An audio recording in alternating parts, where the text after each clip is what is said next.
Essa é a terceira parte. Havia muitos tipos diferentes de garotas lá, humanos, lobisomens, demônios e outras raças. Belmont e Lacey usavam capuzes. Flatica estava sentado em um banco, com seu subordinado ao lado dele, cercados por 6 garotas que trabalhavam lá. Uma delas cumprimentou Belmont, e de todos os lados do estabelecimento, ouviam-se vozes de outros trabalhadores conversando com os convidados. A garota lobisomem trouxe uma especialidade que fortalecia a vitalidade para Belmont, pedindo-lhe que experimentasse. No lado esquerdo de Belmont, uma garota lâmia estava agarrada a Tom, chamando o Lorde Demônio de irmão mais novo. Ao mesmo tempo, ela mencionava que sua raça era mais capaz de se conectar. Por outro lado, uma garota lodo oferecia a Belmont jogar um jogo chamado O Preso. Lacey, que estava de pé não muito longe dele, timidamente cobria o rosto com as 2 mãos. Ela pensava que precisava ficar calma, pois tudo era para o bem de ajudar a restaurar a força do Lorde Demônio. A garota lobisomem segurava o chá em uma das mãos e perguntou a Belmont,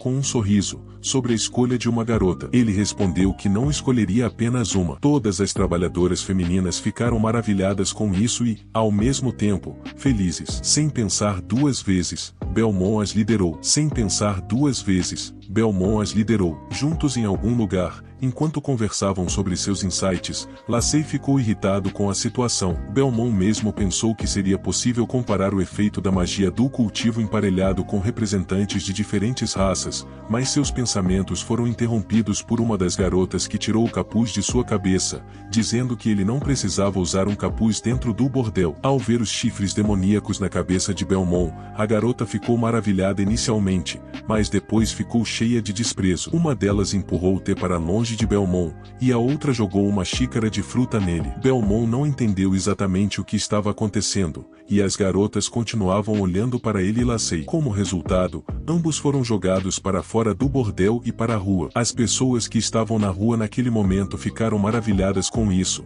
enquanto os trabalhadores do bordel que os expulsaram ficaram na frente deles com expressões de desprezo. Um deles mencionou seus pensamentos sobre o fato de que finalmente um cliente rico os procurou, mas, na verdade, na opinião deles, era apenas um lixo demoníaco. A garota disse para eles saírem dali o mais longe possível, e as outras garotas se solidarizaram com ela, considerando os demônios vis. Lacey começou a repreender Belmont, lembrando-o de seu pedido para não tirar o capuz. Belmont respondeu que durante o tempo em que ele era o rei demônio, outros o ajudaram a mudar seu guarda-roupa, então isso permaneceu um hábito. O trabalhador do bordel que estava de pé e fumando riu por causa de Belmont e Lacey, pois ela não imaginava que em sua vida ainda seria capaz de ver um demônio tão descuidado. Ela também contou a eles que em Rose, os demônios comuns só podem sobreviver à margem. Com essa frase, ela confirmou que ela também é um demônio. A garota continuou dizendo que, se eles quisessem culpar alguém em tal vida, então, em sua opinião,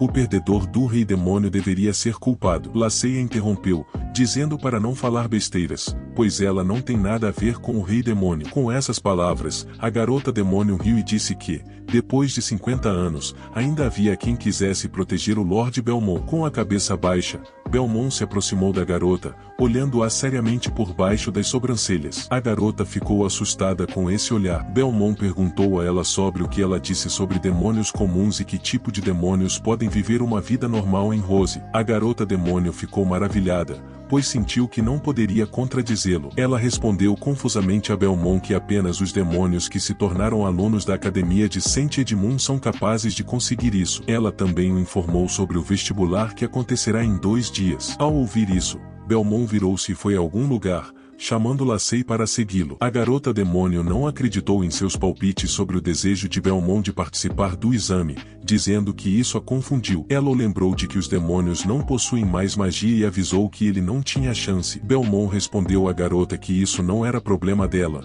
pois os erros do rei demônio ele corrigiria com suas próprias mãos. Com essas palavras, ele virou-se para encarar a garota, seu olhar cheio de confiança. 2 dias depois, um homem corpulento com um penteado pompadouro e óculos pequenos disse que alguém não tinha as qualificações para participar do exame e desejou-lhe tudo de bom. Essa pessoa acabou sendo Belmont e Lacey, que ficaram surpresos com as palavras do homem. Um grande número de pessoas e criaturas vieram participar do exame, e equipes estavam se formando nas as tendas para a inscrição. Belmont e Lacey se sentaram não muito longe das tendas, escondidos no meio-fio à sombra das árvores. Lacey informou a Belmont que um demônio pode se registrar para o exame em caso de recebimento obrigatório de garantia da representação da nobreza. Belmont sentou-se ao lado dela, com a cabeça baixa, murmurando algo para si mesmo. Lacey sugeriu que procurassem outra maneira, e Belmont não a ouviu. Ele falou apaticamente sobre como ele realmente era bom para nada, que ele era apenas um lixo com chifres,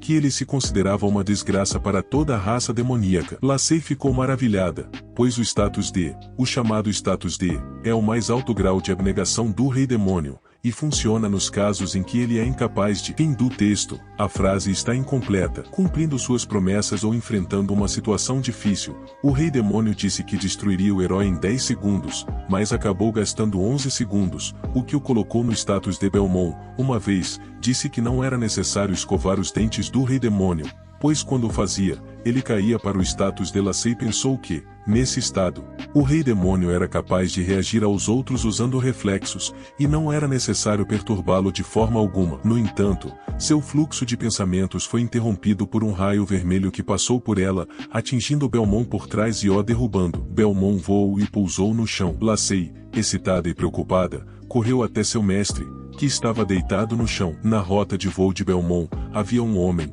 e na frente desse homem, havia uma garota parada, com uma expressão torta, que atacou Belmont. O homem se dirigiu a ela como Lady Alice e pediu para ela parar de ser obstinada. A garota, de longos cabelos rosa e olhos da cor do céu, era Alice Rose. Ela se virou para o homem chamado Royd e o avisou de que não o conteria na próxima vez, exigindo que ele saísse do caminho. Royd era loiro e tinha cerca de 50 ou 60 anos, usando um monóculo em seu olho direito. Ele disse a Alice que, em vez de fazer exames com plebeus, um certo Sr. Ralph preparou um caminho mais adequado para ela. Nesse momento, Belmont se sentou, abaixou a cabeça, e Lacey, sentada ao seu lado, perguntou em pânico se ele estava seguro. A poeira levantada pela queda do demônio senhor ainda não se dissipava ao redor deles. O homem que falou com Alice se chamava Roy Zuma. Ele disse a ela para ser obediente e voltar com ele. Alice estava furiosa, e um raio vermelho brilhava ao seu redor, seus olhos cheios de raiva. Ela respondeu ao homem,